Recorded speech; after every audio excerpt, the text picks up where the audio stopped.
আসসালামু আলাইকুম সম্মানিত দর্শক। দেশের রাজনীতির বর্তমান যে প্রেক্ষাপট, সেই প্রেক্ষাপট নিয়ে আজকে আমরা একটি অত্যন্ত গুরুত্বপূর্ণ এবং সময় উপযোগী বিষয় নিয়ে আলোচনা করতে যাচ্ছি। সাম্প্রতিক কিছু ঘটনা, যেমন আওয়ামী লীগের হঠাৎ স্থানীয় নির্বাচন নিয়ে তুমুল মাতামাতি, বিএনপির বর্তমান সময়ের অদ্ভুত আচরণ এবং বিশেষ করে গত ৭ই মার্চের পর থেকে রাজনীতির মাঠে যে নতুন সমীকরণ আমরা দেখতে পাচ্ছি, তা নিয়ে আমি মনে করি গভীরভাবে বিশ্লেষণ করাটা এখনকার মতো সময়ের দাবি। দেখুন, ৭ই মার্চ আমি মনে করি শুধু একটা ট্রেলার ছিল, সম্পূর্ণ সিনেমাটা এখনো বাকি। আপনারা নিশ্চয়ই খেয়াল করেছেন, গত ৭ই মার্চ ধানমন্ডি ৩২ নম্বরে বঙ্গবন্ধু শেখ মুজিবুর রহমানের প্রতি শ্রদ্ধা জানাতে গিয়ে বা বিভিন্ন স্থানে ঐতিহাসিক সেই ভাষণ বাজানোর কারণে বেশ কিছু গ্রেফতারের ঘটনা ঘটেছে। এই ঘটনাগুলো কিন্তু বিচ্ছিন্ন কোনো বিষয় নয়, বরং এগুলোকে যদি আমরা একটা বড় ক্যানভাসে রেখে দিই, তাহলে বর্তমান রাজনৈতিক পরিস্থিতির একটি স্পষ্ট চিত্র কিন্তু আমাদের সবার সামনে ফুটে ওঠে। আজকে আমরা কোনো প্রকার আবেগ বা পক্ষপাতিত্ব থেকে নয়, বরঞ্চ একজন নিরপেক্ষ রাজনৈতিক বিশ্লেষকের জায়গা থেকে মাঠে আসলে কি ঘটছে এবং আগামী দিনে কি হতে যাচ্ছে তার অদপান্ত একটু বোঝার চেষ্টা করব। ৭ই মার্চের এই গ্রেফতার বা বাধা দেওয়ার ঘটনাগুলো থেকে একটা বিষয় কিন্তু একদম পরিষ্কার: বর্তমান প্রশাসন বা যারা ক্ষমতার কেন্দ্রে আছেন, বিএনপি, তারা কোনোভাবেই চাচ্ছেন না আওয়ামী লীগ এত দ্রুত প্রকাশ্যে রাজনীতির মাঠে ফিরে আসুক। আগস্টের পট পরিবর্তনের পর থেকে আওয়ামী লীগ যে প্রচন্ড চাপের মুখে পড়ে আছে, সেখান থেকে তারা ঘুরে দাঁড়ানোর কিন্তু চেষ্টা করছে। তবে প্রশাসন চাচ্ছে এই ঘুরে দাঁড়ানোর প্রক্রিয়াটা যেন রাজপথে বা প্রকাশ্যে না হয়। এই বাধা দেওয়ার মেসেজটা কিন্তু শুধু ৭ই মার্চের জন্য নয়, এর একটি সুদূর প্রসারী প্রভাবও কিন্তু রয়েছে। সামনেই ১৭ই মার্চ এবং ২৬শে মার্চ, এবং আপনারা জানেন শেখ হাসিনা তার নেতাকর্মীদের এই দিবসগুলো পালন করার জন্য ইতিমধ্যেই কিন্তু নির্দেশ দিয়েছেন। এখন ৭ই মার্চে প্রশাসন যে কঠোর অবস্থান দেখালো, তাতে এটা খুব সহজেই কিন্তু অনুমান করা যায় যে ১৭ এবং ২৬শে মার্চও আওয়ামী লীগের নেতাকর্মীদের জন্য মাঠে নামাটা মোটেও কিন্তু সহজ হবে না। সেখানেও একই রকম বা তার চেয়েও বেশি মাত্রায় বাধা আসার প্রবল সম্ভাবনা রয়েছে। প্রশাসন এক প্রকার জিরো টলারেন্স নীতিও নিতে পারে, যাতে করে আওয়ামী লীগ কোনোভাবেই জনসমাগম বা শোডাউন করে তাদের অস্তিত্বের যে জানান রয়েছে সেই জানান যেন দিতে না পারে। তবে দেখুন দর্শক, রাজনীতির হিসাব নিকাশ তো আর শুধু একমুখী হয় না, তাই না? একদিকে যখন প্রশাসন কঠোর, অন্যদিকে কিন্তু আওয়ামী লীগও কোনোভাবে বসে নেই। গত কয়েকদিন ধরে সামাজিক যোগাযোগ মাধ্যমে শেখ হাসিনার একটি অডিও বার্তা খুব বেশি করে কিন্তু ঘুরপাক খাচ্ছে, এবং আপনারা অনেকেই হয়তো সেটি শুনেছেন। সেই অডিও বার্তায় তিনি দলের নেতাকর্মীদের আগামী স্থানীয় সরকার নির্বাচনে অংশগ্রহণ করার জন্য ব্যাপকভাবে প্রস্তুতি নিতে বলেছেন। এই নির্দেশনার পেছনের রাজনৈতিক কৌশলটা কিন্তু আমি মনে করি অত্যন্ত তাৎপর্যপূর্ণ। একটা দল যখন জাতীয় পর্যায়ে চরম বিপর্যয়ের মুখে পড়ে, বা তাদের শীর্ষ নেতারা যখন আত্মগোপনে কিংবা দেশের বাইরে থাকেন, তখন দলের তৃণমূলকে টিকিয়ে রাখার একমাত্র উপায় কিন্তু স্থানীয় পর্যায়ের রাজনীতিতে তাদেরকে যে কোনোভাবে সক্রিয় রাখা বা সক্রিয় করা। শেখ হাসিনা কিন্তু এখানে খুব ভালো করেই জানেন, জাতীয় নির্বাচন যেহেতু হয়ে গেছে, কিন্তু স্থানীয় সরকার নির্বাচনে অংশ নেওয়ার মাধ্যমে দলের চেইন অফ কমান্ড এবং মাঠ পর্যায়ের কর্মীদের মনোবল আবারও চাঙ্গা করা সম্ভব।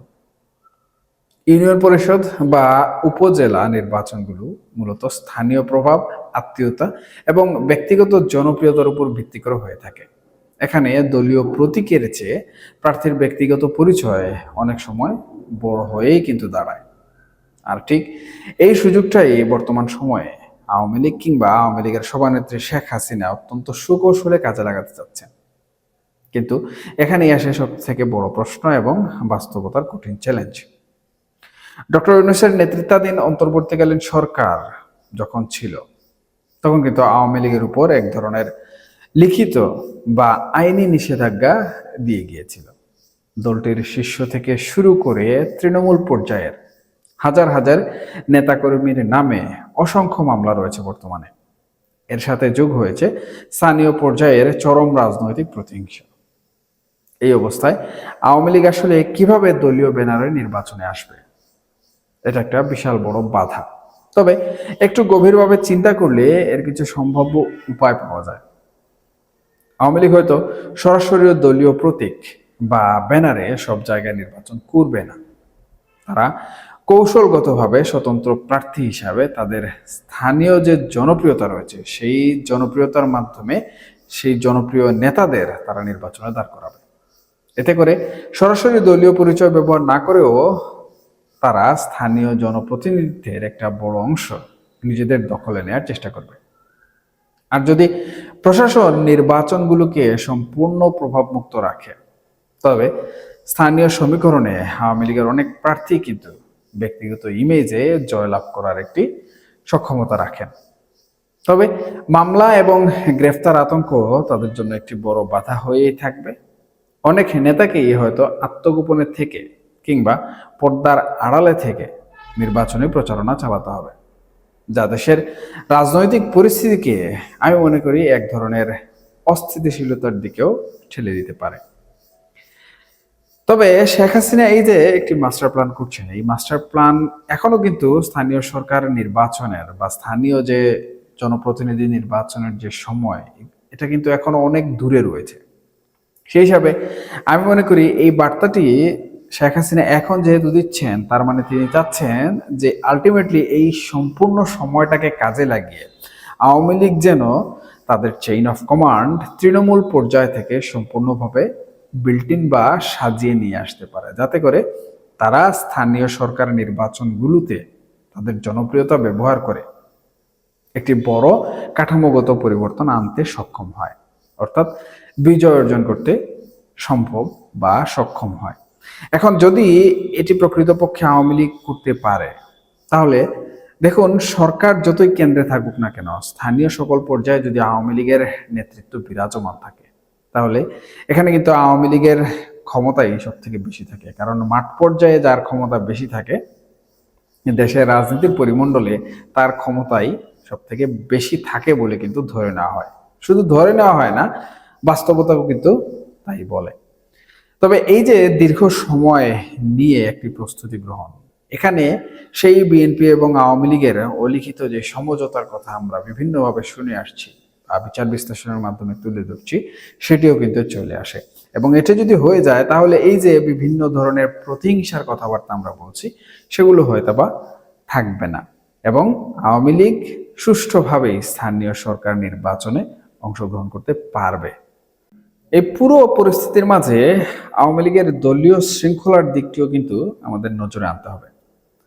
সম্প্রতি আওয়ামী লীগের ভেরিফাইড ফেসবুক পেজ থেকে একটি অত্যন্ত গুরুত্বপূর্ণ প্রেস রিলিজ কিন্তু দেওয়া হয়েছে, আপনারা হয়তো বা লক্ষ্য করেছেন।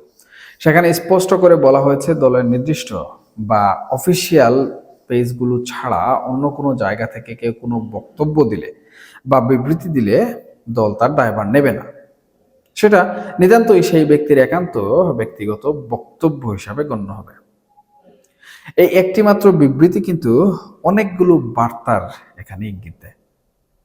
প্রথমত, আগস্টের পর দলের ভেতরে যে একটা চরম বিশৃঙ্খলা তৈরি হয়েছিল, কে নেতা, কে কার কথা শুনবে, ভুয়া খবর বা এক একজনের মন গড়া বক্তব্যে কর্মীরা যে বিভ্রান্ত হচ্ছিলেন, সেই জায়গাটা আওয়ামী লীগ এখন শক্ত হাতে নিয়ন্ত্রণ করতে চাইছে। তারা বুঝতে পেরেছে এই মুহূর্তে দলের ভেতরে কোনো ধরনের বিভাজন বা বিশৃঙ্খলা থাকলে তারা অস্তিত্ব টিকিয়ে রাখতে পারবে না কোনোভাবেই। চেইন অফ কমান্ড ঠিক করাটা তাই এখন তাদের জন্য এক প্রকার মরা বাঁচার লড়াই হয়ে দাঁড়িয়েছে। দ্বিতীয়ত, এই বার্তার মাধ্যমে আওয়ামী লীগ মূলত একটা সিগন্যাল দিচ্ছে, সেটি হচ্ছে তারা এখন আর এলোমেলো কোনো অবস্থায় নেই। তারা সাংগঠনিকভাবে নিজেদের গুছিয়ে নিচ্ছে। দলের হাইকমান্ড থেকে যে নির্দেশ আসবে সেটাই চূড়ান্ত, আর এই গুছিয়ে নেওয়ার চূড়ান্ত লক্ষ্যই হলো আগামী নির্বাচন। তা সেটা হোক আগামী স্থানীয় সরকার নির্বাচন কিংবা 5 বছর পর জাতীয় নির্বাচন। তারা পর্দার আড়ালে থেকে অত্যন্ত সতর্কতার সাথে তাদের নেটওয়ার্ক পুনরায় সক্রিয় করছে। প্রকাশ্যে মাঠে নামতে না পারলেও ভার্চুয়াল জগৎ এবং একেবারে তৃণমূলের ব্যক্তিগত যোগাযোগের মাধ্যমগুলোকে বর্তমান সময়ে তারা হাতিয়ার হিসেবে ব্যবহার করছে। এবং সবশেষে আরেকটি গুরুত্বপূর্ণ বিষয় এখানে রয়েছে, সেটি হচ্ছে বিগত 5ই আগস্টের পর থেকে আমরা কিন্তু দেখেছি যে যেভাবে পারছে, অর্থাৎ আওয়ামী লীগের নেতা কিংবা আওয়ামী লীগের কর্মী অথবা আওয়ামী লীগের অ্যাক্টিভিস্ট কিংবা আওয়ামী লীগের সমর্থক যে যেভাবে পারছে যে কোনো সময় হয়তোবা কোথাও আন্দোলনের ডাক দিয়ে দিচ্ছে, কোথাও জড়ো হওয়ার ডাক দিয়ে দিচ্ছে, অথবা সামাজিক যোগাযোগ মাধ্যমে নানা ধরনের গুজব উস্কানি ছড়িয়ে দিচ্ছে। এগুলো কিন্তু সেই সময় আওয়ামী লীগের জন্য ক্ষতির কারণ হিসাবেই বেশি পরিচিত ছিল। এখন বর্তমান সময়ে নতুন সরকার এসেছে, সেই সরকারের সাথে একটি সমঝোতার মাধ্যমে অবশ্যই রাজনীতিতে ফিরতে হবে। এটা যারা রাজনীতির বিচার বিশ্লেষণ বুঝেন তারা অবশ্যই জানেন। জোর করে করতে গেলে সেটা কিন্তু ভয়ঙ্কর রূপ ধারণ করে। আর সমঝোতার মাধ্যমে যদি কোনো বিষয় হাতে চলে আসে তাহলে সেটা সহজ হয় এবং গ্রহণযোগ্যতা বেশি থাকে। সুতরাং এই যে একটি প্রক্রিয়া, এই প্রক্রিয়ায় যেন কেউ কোনো প্রকার বাধা দিতে না পারে, তাই বর্তমান সময়ে আওয়ামী লীগ তাদের চেইন অফ কমান্ডকে নিয়ন্ত্রণ করার চেষ্টা করছে। এবং এই যে বিভিন্ন ব্যক্তিবর্গ 5ই আগস্টের পর থেকে বিভিন্নভাবে বিভিন্ন ধরনের বক্তব্য, সেটা হোক উস্কানিমূলক, সেটা হোক জড়ো হওয়ার, সেটা হোক দলীয় দায়িত্ব নিয়ে কোনো কথা বলার, এটার মাধ্যমে বর্তমান সময়ে যেন বর্তমান সরকারের সাথে কোনো ধরনের বিভ্রান্তিকর পরিস্থিতি সৃষ্টি না হয় অথবা কোনো সাংঘর্ষিক পরিস্থিতি সৃষ্টি না হয়, সেটা বর্তমান সময়ে আওয়ামী লীগ একদম কেন্দ্র থেকে বা তাদের চেইন অফ কমান্ড থেকে নিয়ন্ত্রণ করতে চাইছে। যার জন্য আমরা রীতিমতো দেখলাম যে কোনো ব্যক্তি যদি সামাজিক যোগাযোগ মাধ্যম কিংবা ইউটিউবেও কোনো ধরনের বক্তব্য দিয়ে থাকেন আওয়ামী লীগের হয়ে, তবে সেটা আওয়ামী লীগের বক্তব্য নয়, সেটা একান্ত তার ব্যক্তিগত। এখন ধরুন কেউ 26শে মার্চ উপলক্ষে একটি বড় গণজমায়েতের ডাক দিল সামাজিক যোগাযোগ মাধ্যমে। হতে পারেন তিনি আওয়ামী লীগের বড় কোনো প্রভাবশালী নেতা, কিন্তু আওয়ামী লীগের দলীয় পেজ সমূহ এই বিষয়ে কোনো ধরনের বার্তা দিল না, কিন্তু সেখানে সরকার বিরোধী একটি দলমত তৈরি হয়ে গেল এবং আন্দোলনের সম্ভাবনা দেখা দিল, দমন পীড়নও করলো সরকার। সেই দায়ভার কিন্তু আওয়ামী লীগ নিবে না। এবং এই যে তখন সরকারের সাথে আওয়ামী লীগের একটি সাংঘর্ষিক পরিস্থিতি তৈরি হয়ে যাবে, সেই পরিস্থিতি এড়াতে কিন্তু বর্তমান সময়ে আওয়ামী লীগ সোচ্চার এবং তারা চাইছে না ওই যে একটি সমঝোতার ভিত্তি বা সমঝোতার সমাধান, সেই সমঝোতার সমাধানের মধ্যে কোনো ধরনের বাধা আসুক বা কোনো ধরনের অসহিষ্ণু অবস্থা তৈরি হোক, যাতে করে রাজনীতিতে ফেরার যে একটি অবস্থা, সেই রাজনীতিতে ফেরার অবস্থা আরো বেহাল হয়ে যায়। বর্তমান রাজনীতিতে তাই আমরা একটা খুব কৌতূহল উদ্দীপক দ্বিমুখী লড়াই দেখতে পাচ্ছি। একদিকে প্রশাসন ও প্রতিপক্ষ রাজনৈতিক দলগুলো চাইছে আইনি ব্যবস্থা, মামলা এবং প্রশাসনিক কঠোরতার মাধ্যমে আওয়ামী লীগকে যেভাবেই হোক মাঠছাড়া রাখতে। তারা নিশ্চিত করতে চাইছে আগামী বেশ কয়েক বছর যেন এই দলটি কোনোভাবেই আর মাথা তুলে দাঁড়াতে না পারে। অন্যদিকে ঐতিহাসিকভাবে একটি বিশাল ভোট ব্যাংক এবং সাংগঠনিক কাঠামোর অধিকারী আওয়ামী লীগ কিন্তু তাদের টিকে থাকার সর্বোচ্চ চেষ্টা চালিয়ে যাচ্ছে। তারা এখন সরাসরি সংঘাতে না গিয়ে কৌশলগতভাবে এগুচ্ছে। স্থানীয় সরকার নির্বাচনকে সামনে রেখে তারা তাদের কর্মীদের মাঠে নামানোর একটা ব্লুপ্রিন্ট তৈরি করেছে বলে মনে হচ্ছে। যদিও বর্তমান সময়ে এই যে শেখ হাসিনার বক্তব্য বা সামাজিক যোগাযোগ মাধ্যমে বিভিন্ন ধরনের কন্টেন্ট, এগুলো সত্য মিথ্যা যাচাই করা কিন্তু অনেক ক্রিটিক্যাল বা টাফ।